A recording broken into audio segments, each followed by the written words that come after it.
텍사스 경영대학원 교수로서 10년 동안 학생들을 가르쳐왔다. 경영 전략, 의사결정, 소비자 분석 등을 가르치다 어느 날 이런 의문이 들었다. 내가 가르치는 것들이 과연 학생들이 행복한 삶을 사는 데 도움이 될까? 안타깝게도 확신이 들지 않았다. 성공한 제자들을 만나보았다. 그러면서 깨달은 한 가지. 학문적으로, 직업적으로 성공했다고 해서 반드시 행복하고 충만하게 사는 것은 아니라는 것. 나는 교육의 주요 목적이 사람들을 더 행복한 삶으로 이끄는 데 있다고 믿어왔기 때문에 이 깨달음은 내 직업을 회의하게 만들었다. 의구심에 사로잡혀 꽤 오랜 시간을 보낸 나는 마침내 뭔가 새로운 시도를 해보기로 결심했다. 삶에서 가장 중요한 질문에 대해 토론할 기회를 제공한다는 목적으로 새로운 강의를 개설해보는 것. 과목명: 행복하고 충만한 삶. 이 강의 제안서를 처음 학교에 제출했을 때 얼마나 잘 실행될지 전혀 종잡을 수 없었다. 교수들과 교직원들은 말했다. 라즈, 경영대학원 학생들이 얼마나 자기중심적이고 콧대가 센지 잘 아시잖아요? 돈벌이에만 관심 있지 행복과 충만감 따위에는 전혀 관심이 없을 거라고요. 하지만 강의를 개설하자마자 신청자가 몰려들었다. 그리고 나는 이 강의로 이달의 교수상을 거머쥐게 되었다. 이듬해에는 올해의 교수상 후보에 올랐고 내 강의 역사상 최고의 점수를 받았다. 입소문을 타자 국립과학재단, 기업들에서 강연 요청이 쇄도했다.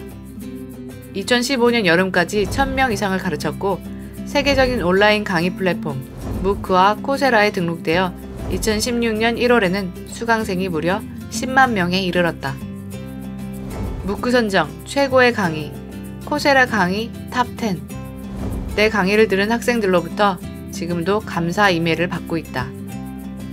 지난주에 강의를 처음부터 다시 듣기 시작했습니다. 한 번 듣고 어려워서가 아니라 강의에서 전달하는 내용을 꼭 다시 들어야 할 것 같아서요. 아주 유용한 강의라고 표현하기에는 모자랍니다. 위대하고 훌륭한 강의입니다. 라즈 교수님의 행복 강의를 만난 건 제 인생 최고의 사건입니다. 절대 농담이 아니에요. 내 강의가 성공할 수 있었던 3가지 요인은 이것이다.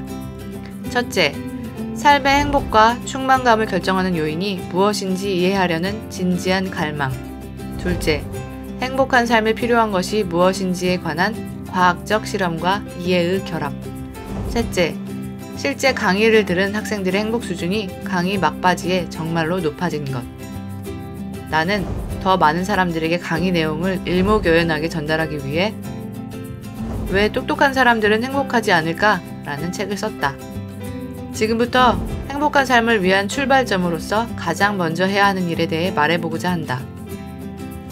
긍정적인 것, 부정적인 것 모두 최소 2주 동안 솔직하게 기록해보라. 직접 써보지 않으면 결코 알 수 없다. 나는 이것을 마음의 속삭임이라 부르는데 매일 자연스레 떠오르는 생각을 솔직하게 기록하는 것이다. 지난 5년간 1,500명이 넘는 사람들과 함께 마음의 속삭임을 진행했다. 그러면서 놀라운 사실이 드러났는데 그것은 마음의 속삭임으로 기록된 내용이 각자의 예상보다도 훨씬 부정적이었던 것. 어느 정도 분량의 부정적인 생각이 있을 거라고는 예상했지만 기록을 통해 그 규모와 강도가 정확히 파악되었다.